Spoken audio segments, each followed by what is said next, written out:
Very good morning to everyone. Today is 20th of October 2022 Thursday. और discussion start करने से पहले अगर आपको लेक्चर की पीडीएफ चाहिए तो आप मुझे टेलीग्राम चैनल पे ज्वाइन कर सकते हैं और इसी टेलीग्राम चैनल पर आपको इकोनॉमिक टाइम्स, मिंट और बिजनेस स्टैंडर्ड की न्यूज़ हेडलाइंस की पीडीएफ भी मिल जाएगी। इसके अलावा आप मुझे ट्विटर, रिसर्चगेट, फेसबुक और इंस्टाग्राम पे भी फॉलो कर सकते हैं। और अगर आपको ये इनिशिएटिव पसंद आया है तो आप प्लीज़ इसे लाइक करें और अपने नेटवर्क में शेयर करें। तो स्टार्ट करते हैं आज का discussion. Motivation of the day is we talk on principle but act on motivation. और आज की मिंट की जो न्यूज़ हेडलाइंस हैं वो ये हैं और जो बिजनेस स्टैंडर्ड की न्यूज़ हेडलाइंस हम कवर करने वाले हैं वो ये हैं। तो स्टार्ट कर लेते हैं आज की पहली न्यूज़ हेडलाइंस जो कि बिजनेस स्टैंडर्ड के पेज नंबर 1 पर दी हुई है। Rupee closes at fresh low, falls below 83 versus dollar. Wednesday को इंडियन रूपी ने शार्प डिक्लाइन रजिस्टर किया जिसकी वजह से इंडियन रूपी अपने सबसे लोवेस्ट पॉइंट पर, अभी तक के सबसे लोवेस्ट पॉइंट पर पहुंच गया है। अप्रॉक्सीमेटली 83.01 पर यूएस डॉलर पर इंडियन रूपी कल क्लोज हुआ। तो 83 का मार्क जो है इंडियन रूपी ने 83 पर डॉलर का मार्क इंडियन रूपी ने फर्स्ट टाइम क्रॉस किया। कल ऐसा क्या हुआ? डेफिनेटली अगर इंडियन रूपी शार्पली डेप्रिशिएट किया है, डिक्लाइन किया है तो कुछ ना कुछ रीजंस रहेंगे। तो अगर हम रीजंस की बात करें तो कल हेफ्टी डॉलर डिमांड देखने को मिली फ्रॉम फ्यूल कंपनीज। तो जितनी भी फ्यूल कंपनीज हैं, एमसीज हैं, उनकी जो डिमांड रही डॉलर की वो बहुत ज़्यादा रही जिसकी वजह से डॉलर की डिमांड हुई, डॉलर अप्रिशिएट हुआ जिसके अगेंस्ट में इंडियन रूपी डेप्रिशिएट हुआ। इसके अलावा अगर डॉलर की डिमांड ज़्यादा होती है तो generally reserve bank of India intervention करता है। बट कल के जो डिमांड और सप्लाई गेम में रिजर्व बैंक ऑफ इंडिया ने लेस एग्रेसिवली इंटरवीन किया as per the currency dealers. Generally reserve bank of India RBI जितना एग्रेसिव डील कर रहा था पिछले कुछ टाइम से, उसके कंपैरिजन में वेडनेसडे के डेक्लाइन में रिजर्व बैंक ऑफ इंडिया ने कम इंटरवेंशन किए जिसकी वजह से जो यूएस डॉलर था वो स्ट्रेंथन हुआ। Apart from it, the US bond yield has also added to the rupee's weaknesses. So hefty dollar demand, less aggressive intervention by Reserve Bank of India, high US bond yield, all these factors added up to the rupee's weaknesses. इससे पहले कि अगर हम close की बात करें तो इससे पहले इंडियन रूपी का जब से लोएस्ट पॉइंट था वो 82.36 था। इससे पहले इंडियन रूपी जो रिकॉर्ड क्लोजिंग लो रजिस्टर करी थी वो अप्रॉक्सीमेटली 82.36 पर डॉलर पर करी थी। और अगर हम ऑल टाइम इंट्राडे लो की बात करें तो अप्रॉक्सीमेटली 82.72 पर डॉलर का ऑल इंट्राडे लो अभी तक देखा गया था। तो 83 का मार्क इंडियन रूपी ने फर्स्ट टाइम क्रॉस किया है। और पिछले क्लोज के कंपैरिजन में, पिछले ट्रेडिंग सेशन यानी ट्यूसडे के क्लोज के कंपैरिजन में वेडनेसडे को अप्रॉक्सीमेटली 0.8% का डिक्लाइन या डेप्रिसिएशन हमें इंडियन करेंसी में देखने को मिला अगेंस्ट डॉलर। और अभी तक अगर इस पूरे कैलेंडर ईयर, करंट ईयर की बात करें तो इंडियन रूपी अप्रॉक्सीमेटली 10.5% डेप्रिशिएट कर चुका है जनवरी से लेकर के। रीसेंट जो अप्रोच रहा है as per the currency dealer, अभी recently Reserve bank of India बहुत ज़्यादा एग्रेसिवली इंटरवेंशन नहीं कर रहा इंडियन रूपी को इस मार्क पे बनाने के लिए। 82.402 82.44 मार्क पे बनाने के लिए रिजर्व बैंक ऑफ इंडिया ने बहुत ज़्यादा एग्रेसिव इंटरवेंशन नहीं किया, स्टेप आउट या स्टेप इन नहीं किया जैसा कि पिछले कुछ प्रीवियस ट्रेडिंग सेशंस में आरबीआई का प्रोटेक्शन देखने को मिलता था, जिसकी वजह से इस बार इंडियन रूपी 83 का मार्क क्रॉस कर चुका है। And this is the piling pressure on Indian rupee versus dollar in terms of inverted scale. 74.34 दिसंबर 2021 से लेकर के अब तक का जो हम देखें तो कंटिन्यूअस डेप्रिसिएशन देखने को मिला है और अब इंडियन रूपी 83.02 के नए लो पर पहुंच गया है। अब देख लेते हैं article number 2 that is given on page number 5 of business standard. Profitable charitable units can't get tax relief. India में जनरली जो एनजीओज हैं, चैरिटेबल यूनिट्स हैं, उनको टैक्स एग्जम्पशन मिलता है, इनकम टैक्स से कुछ एग्जम्पशन मिलता है, उसी को लेकर के ये न्यूज़ है। कल सुप्रीम कोर्ट ऑफ इंडिया ने एक बहुत इंपॉर्टेंट रूलिंग दी related to these charitable institution, charitable units और एनजीओज। जहाँ पर सुप्रीम कोर्ट ऑफ इंडिया ने क्लियरली बोला है कि अगर ऐसी कोई एंटिटी है, ऐसा कोई इंस्टीट्यूशन है जो किसी भी तरह के ट्रेड और कॉमर्स में इन्वॉल्व है under the guys of general public utility or under the banner of charitable units or under the curtain of charitable units, that particular entity, institution or charitable units will cease to be a charitable institution.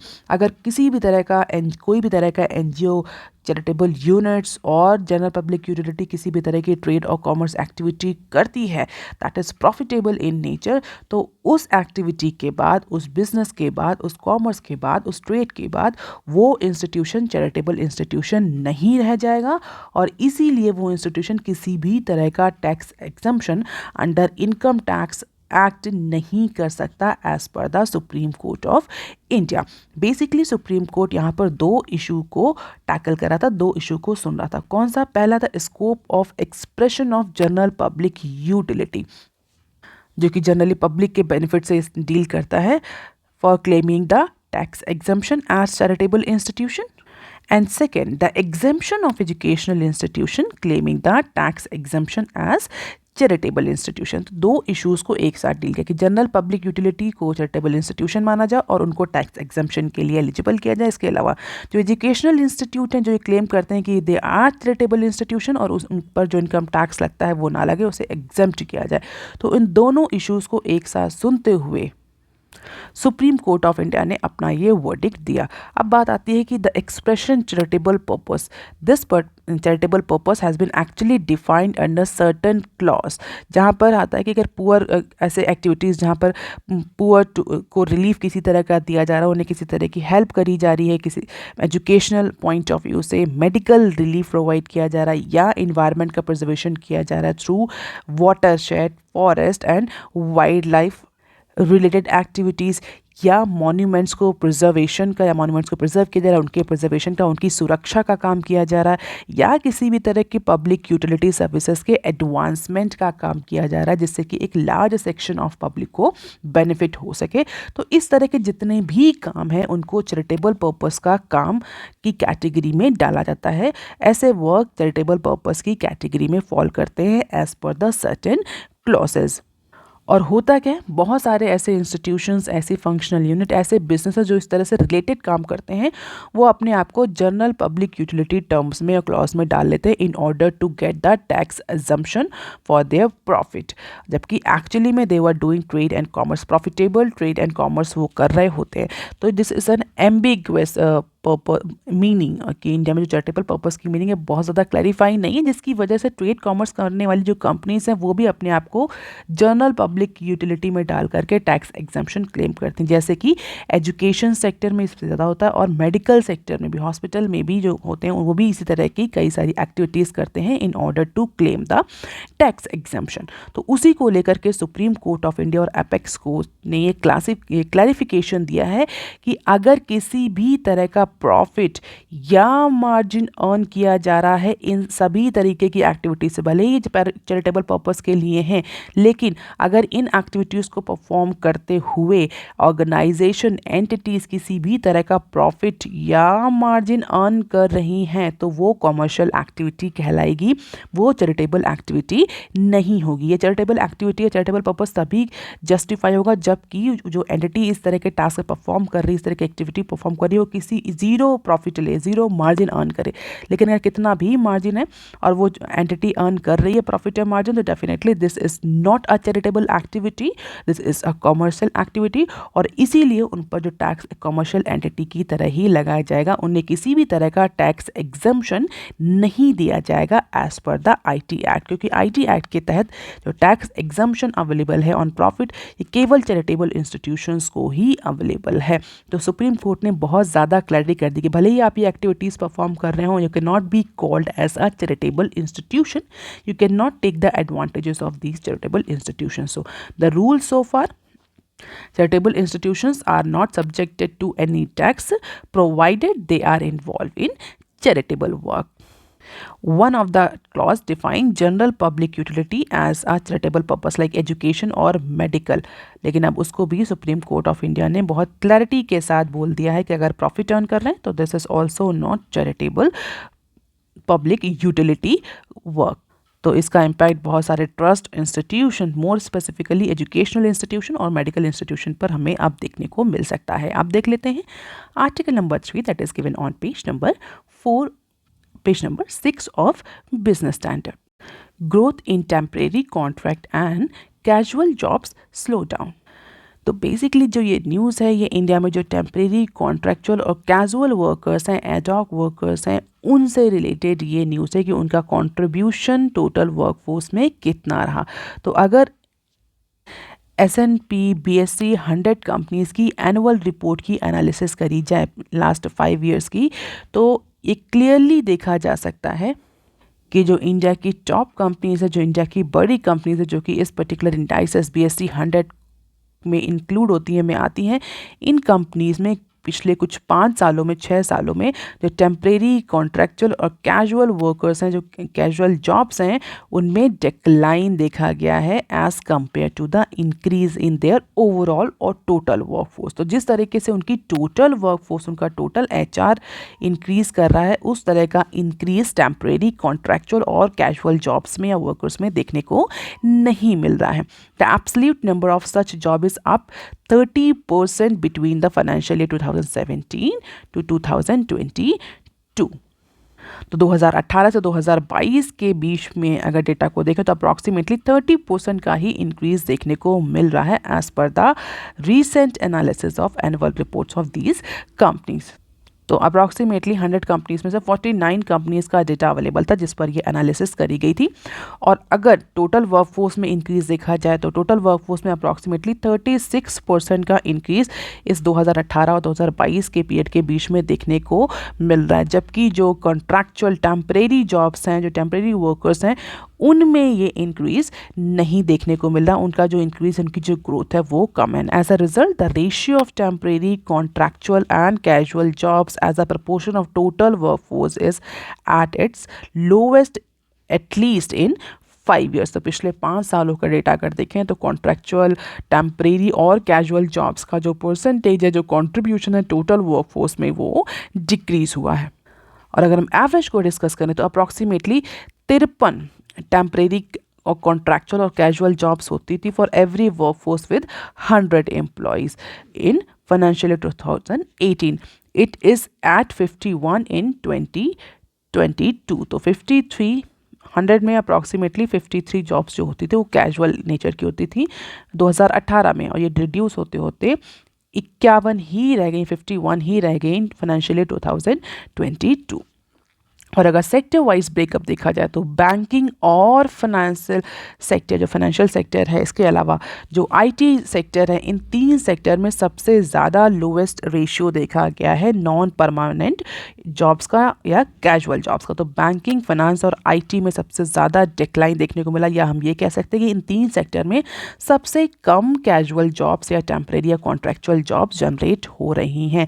जबकि hidden information ये है अगर इसको data में न डाला जाए तो हम सभी जानते हैं कि इंफॉर्मेशन टेक्नोलॉजी में इसमें सबसे ज़्यादा मून लाइटनिंग हो रही है, जिसकी वजह से हो सकता है जो डेटा जो है वो ऑर्गेनाइज्ड फॉर्म में सामने कंपनीज पब्लिश नहीं कर रही, हिडन फॉर्म में एम्प्लॉयज़ मून लाइटनिंग करते हैं। तो ऑल्दो क्योंकि वो सीक्रेट फॉर्म में पब्लिकेशन एम्प्लॉयमेंट होता है, सीक्रेट फॉर्म में एम्प्लॉयमेंट होता है, एम्प्लॉय अपनी कंपनी को इन्फॉर्म नहीं करते वो क्योंकि वो किसी तरह का कॉन्ट्रैक्चुअल और कैजुअल और टेम्परेरी जॉब कर रहे हैं। That is why IT company भी इस सेगमेंट में आई है। Although this is the overall ratio कि बैंक्स, फाइनेंस और इंफॉर्मेशन टेक्नोलॉजी में पर जो 100 एम्प्लॉय जो कैजुअल जॉब्स हैं, जो पर 100 रेगुलर जॉब के कंपैरिजन में जो कैजुअल जॉब्स हैं वो कम है, वजह से कि केवल 7% से 8% ही जॉब कैजुअल जॉब्स हैं पर 100 जॉब। इट मीन अगर 100 रेगुलर जॉब हैं तो 7 से 8 जॉब जो हैं वो कॉन्ट्रैक्चुअल, टेम्परेरी और कैजुअल नेचर की हैं। तो बैंकिंग, फाइनेंस और IT कंपनी में सबसे ज़्यादा या ये जो लोवेस्ट रेशियो सबसे लोवेस्ट देखने को मिल रहा है। So dip in number after financial year 20। और अगर हम देखें तो लेबर लॉज में रिसेंटली जो लेबर कोड पब्लिश हुए हैं उसमें गवर्नमेंट ने contractual workers, temporary workers, ad hoc workers, platform workers के लिए भी स्पेसिफिक सोशल सिक्योरिटीज़ लॉ बनाए हैं। लेकिन कंपनीज जो हैं अब वो इस पर्टिकुलर ट्रेंड को के अगेंस्ट काम करें। They are not hiring, they are not generating the casual temporary ad hoc jobs, क्योंकि प्रॉबेबली अब उन्हें जो कॉन्ट्रैक्चुअल और टेम्परेरी वर्कर्स हैं उनको भी same benefits, approximately same benefits provide करने पड़ेंगे, सोशल वेलफेयर बेनिफिट्स प्रोवाइड करने पड़ेंगे जो अपने रेगुलर एम्प्लॉयज़ को देती हैं। Probably this may be the reason that companies are not creating temporary, contractual and casual jobs count to the total workforce number.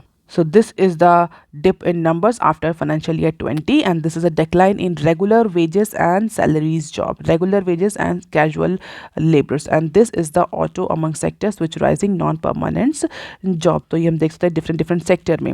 This gray bar indicates automotive, orange banking and finance, green consumer, black pharmaceutical, blue IT. तो हम देख सकते हैं automobile sector में सबसे ज़्यादा contractual, casual और temporary jobs देखने को मिल रही हैं। अब देख लेते हैं some other news clips. Government likely to fall short of PSU dividend target in financial year 23। Now center government is anticipating that the target that government has set for dividends from these non-financial PSUs, जो dividend generation का target government ने set किया था from non-financial PSUs, that could be missed this year. तो ऐसे ही जितनी भी PSU जो कि गवर्नमेंट को डिविडेंड देती हैं, being a important stakeholder, shareholder, उससे जो गवर्नमेंट का रेवेन्यू जनरेशन होता है उसके लिए गवर्नमेंट हर अपने बजट में टारगेट रखती है। तो जो फाइनेंशियल ईयर 23 का जो गवर्नमेंट ने टारगेट रखा है PSU से, वो टारगेट ऐसा लग रहा है गवर्नमेंट अचीव नहीं कर पाएगी। मोर स्पेसिफिकली ऐसे PSU जो कि non financial state own enterprises की कैटेगरी में फॉल करती हैं। अगर हम ओवरऑल गवर्नमेंट का रेवेन्यू जनरेशन देखें फ्रॉम डिविडेंड ओनली, तो जो ऑयल एंड गैस कंपनीज हैं they contribute major chunk of PSU dividend. और ऐसा कहा जा रहा है कि जो सबसे ज़्यादा डिविडेंड इम्पैक्ट करेगा वो ऑयल एंड गैस कंपनीज का ही करेगा। वो उतना इस बार का डिविडेंड गवर्नमेंट को नहीं दे पाएंगी जितना उन्होंने फाइनेंशियल ईयर 22 में दिया था, जबकि क्रूड ऑयल के प्राइसेस बहुत ज़्यादा थे। बजट में कितना एस्टिमेट किया गया था? The budget estimates for dividend from these PSUs is approximately 40K crore का बजटेड एस्टिमेट था। और अभी तक जो सेंटर ने गेन किया है, गार्नर किया है, वो अप्रॉक्सीमेटली 50K करोड़ हैं। Even with such healthy receipt so far the shortfall is expected. हम ये कह सकते हैं कि तो अच्छा खासा रिसीव किया है गवर्नमेंट ने और एंड तक गवर्नमेंट हो सकता है इस पर्टिकुलर टारगेट को अचीव कर ले।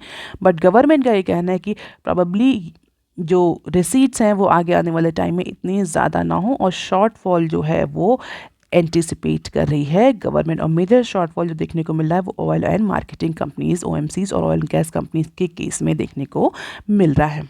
So this is the year wise, financial year wise breakup. Budgeted estimates कितना था, एक्चुअल कलेक्शन कितना हुआ। तो फाइनेंशियल ईयर 20 से लेकर के फाइनेंशियल ईयर 23 तक का बजटेड एस्टिमेट्स और एक्चुअल कलेक्शन दिया हुआ। You can just have the glimpse of it, बहुत ज़्यादा याद करने की ज़रूरत नहीं है। This blue bar indicates the PSU dividend, this red bar indicates the dividend received from RBI, PSBs and NBFCs, and this blue bar indicates, this red bar indicates the RBI, PSBs and NBFCs dividend, this blue bar indicates the proceedings or the receipts from the disinvestment। तो कितना target रखा, budgeted estimates कितना था, कितना actual हुआ, ये हम देख सकते हैं। और इस बार भी गवर्नमेंट यही एंटिसिपेट कर रही है कि जो टारगेट है वो अचीव नहीं होगा, whether in terms of dividend collection और इन टर्म्स ऑफ डिसइन्वेस्टमेंट। अब देख लेते हैं नेक्स्ट क्लिप।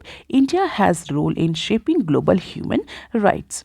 यूनाइटेड नेशंस के जो सेक्रेटरी जनरल हैं, उन्होंने कल वेडनेसडे को इंडिया के रोल को रीट्रेट किया या इंडिया के रोल को एम्फसाइज किया। किस एस्पेक्ट में?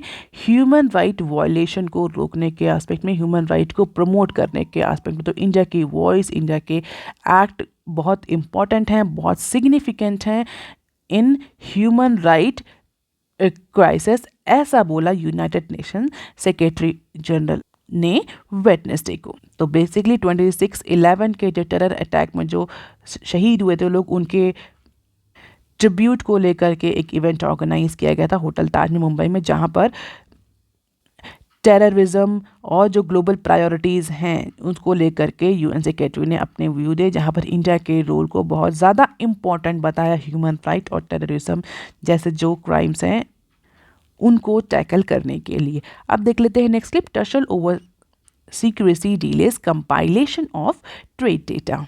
सो डिपार्टमेंट ऑफ कॉमर्स और डिपार्टमेंट ऑफ रेवेन्यू के बीच में कुछ डिफरेंसेस की वजह से जो डेटा कंपाइलेशन है, डेटा पब्लिकेशन है, more specifically trade foreign trade जो डेटा है वो पब्लिश नहीं हो पा रहा, वो कंपाइल नहीं हो पा रहा as per the people aware about the matter. तो बेसिकली डिपार्टमेंट ऑफ कॉमर्स जो है वो